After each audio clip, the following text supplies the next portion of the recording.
Hey there, welcome back to our channel. The purpose of this video is to do a quick halftone conversion, and what I've done is search one of my favorite skateboarders, John Cardiel. We're going to use this black and white image to show you how to convert this image to dots for screen printing.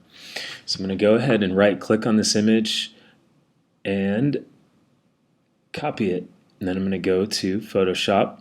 I'm on Adobe CS4 here. I'm a little bit behind the times, but I really like this version. I like all versions, but this is the one I have on this laptop, so we're going to roll with it. This particular halftone conversion is pretty much the same all throughout the different versions of Photoshop. So I'm going to hit Command N for New Document, and you'll see the width, the height, and the resolution here.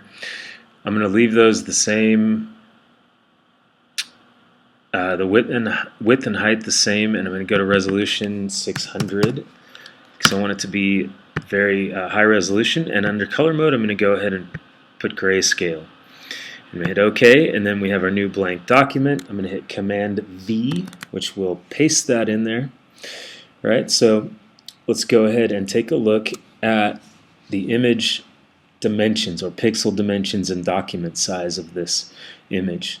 I see here that it's 2.5 by 1.66 and we set it at 600. I'm going to go ahead and bump this size up and the width to see if this image will look good at, say, let's go with 14 inches wide and hit OK. So you can see it's blown it up quite a bit, but it still looks good. So if you start with a really good image and high resolution, your finished product is going to look very good. So from here, we're in a good spot. We are ready to run our halftone on this image. So I'm going to go ahead and go to Image Mode, Bitmap. Right? I'm going to click Bitmap. It's going to ask me if I would like to flatten layers. I'm going to say yes. Now here is our resolution dialog box. On our input, we have 600 pixels per inch, and output we have 600 also. So you always want the same or higher output than input. Otherwise your halftones will not look right. So under method we have use halftone screen. That's great. That's what we want. Hit OK, and our next box pops up here. And we have the actual halftone screen frequency, angle, and shape.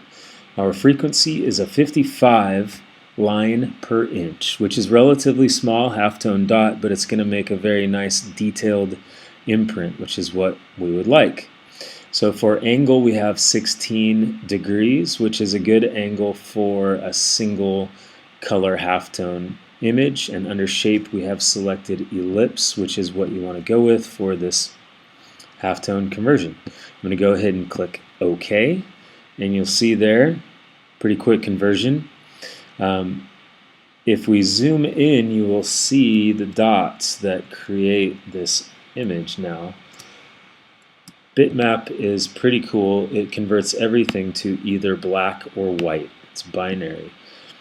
So we can print this onto an inkjet film and burn our screen with it. You probably would want to run this on a 230 or even a 305 to get nice, crisp, small dots and to keep the dots from expanding and touching each other, causing you to lose detail. So, nice image. I think this would make a pretty cool t-shirt. Thanks for watching. If you found this valuable, please like it and subscribe and all that business. And thanks for watching.